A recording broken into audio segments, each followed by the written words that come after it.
It takes a long time to build relationships with Asian families, and for them to actually open up and tell you all of their assets and all of the situation.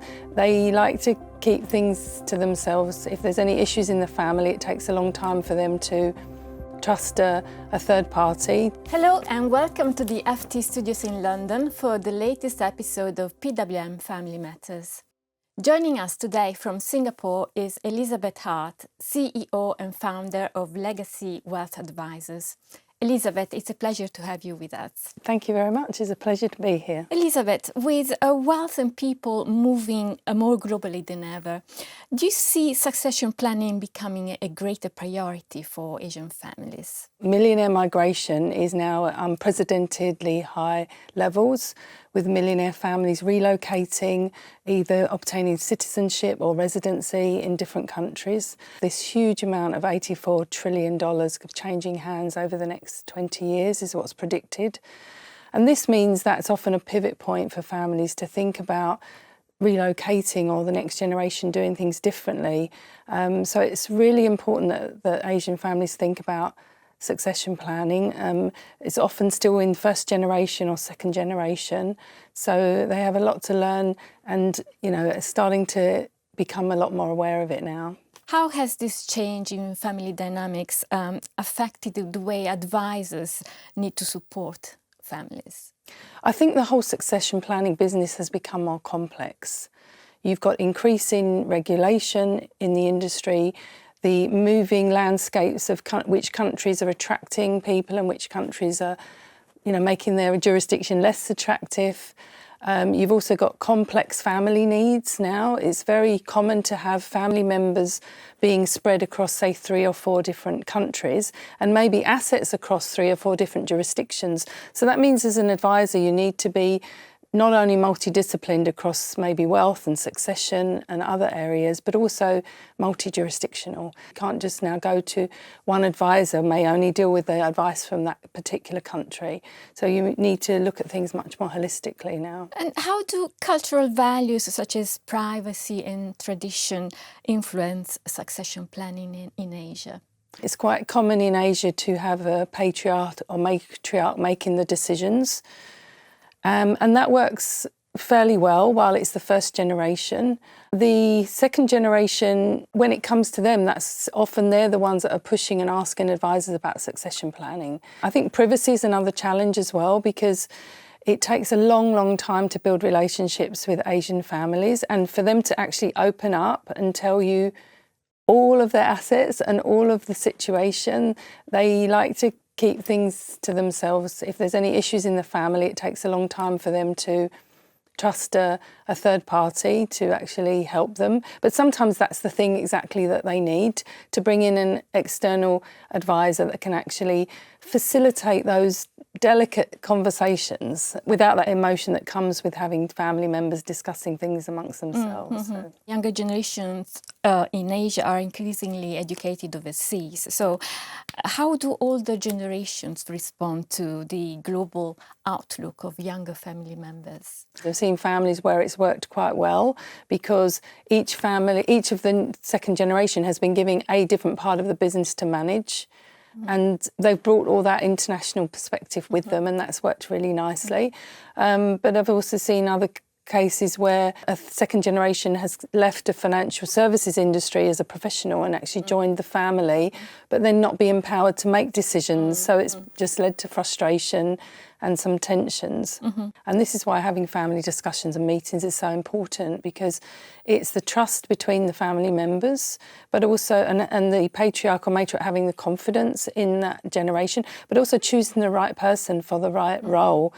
Just because they're a family member, perhaps they don't have the skills to even be running the family office or the family business. The main source of tension between generations in Asia in particular, is it differences in values, or perhaps other factors are more important? Traditionally, Asian families are very close and have good family values.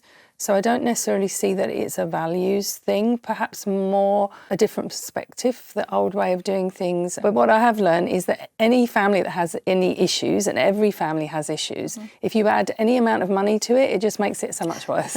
So there's always going to be tensions and problems in a family.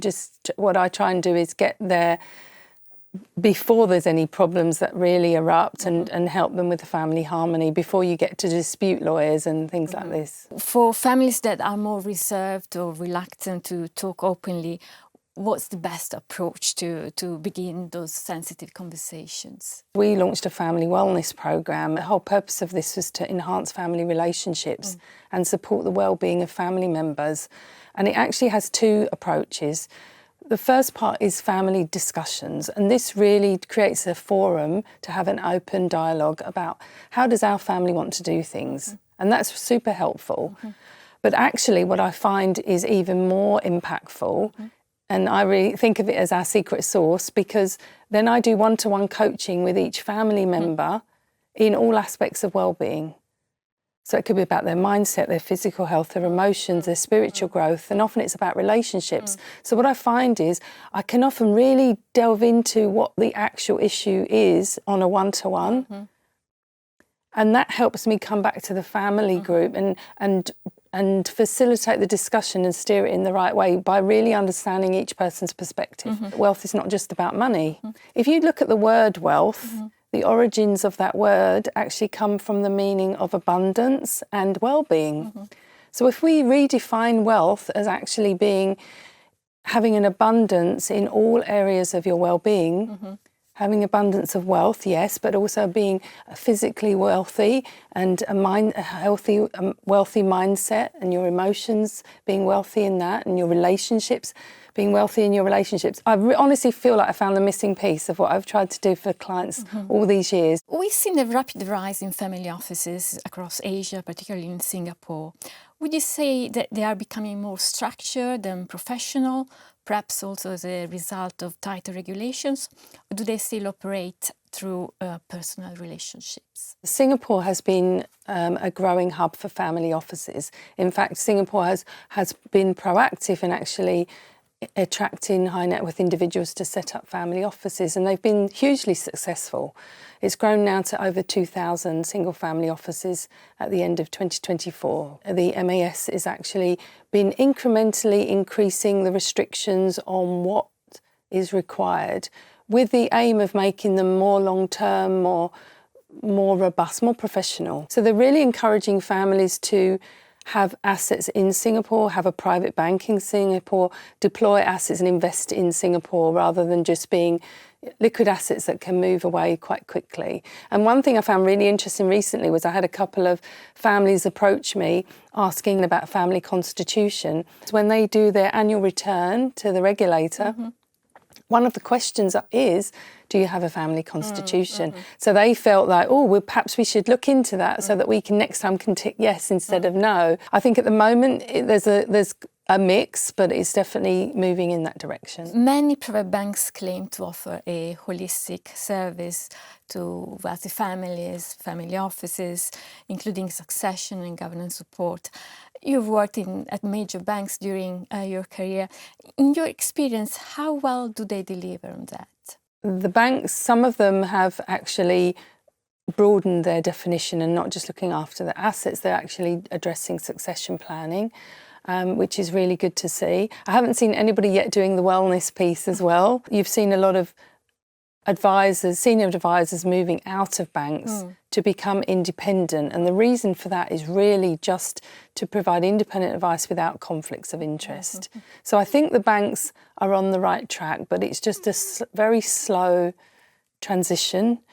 Unfortunately, I've seen a trend over the last, quite a few years of banks really prioritising the needs of the regulator and the shareholder. And I completely understand, because of those are two stakeholders that are very vocal. But there's also another stakeholder that's really, really important, which is the client.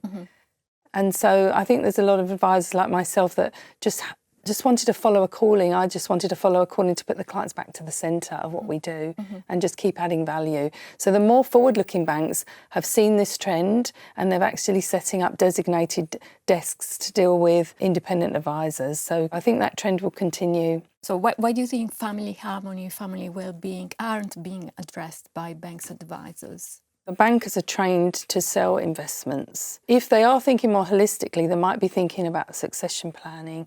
They haven't yet expanded their offering to other things that I think are really important, like the wellness piece. But it's also, in my view, the bank whole remuneration system is wrong. If you're remunerating people for revenue today, that, particularly in Asia, encourages short-term goals and product pushing and revenue generating. So focusing on in-house products and driving the revenue. That is a long way from building a long-term relationship and caring about a family's well-being. On a personal note, would you say that supporting both a family well-being and their financial goals makes the work more fulfilling for an advisor? I used to think to myself, oh, is this my purpose? I'm helping wealthy people to become a bit more wealthy. And now I'm actually transforming people's lives, helping them with their relationships. And luckily, I've got really lovely clients who see the value in what I do, and it works for all of us. Elizabeth, thank you very much for sharing your insights. Thank you for having me. It was a pleasure. Thank you.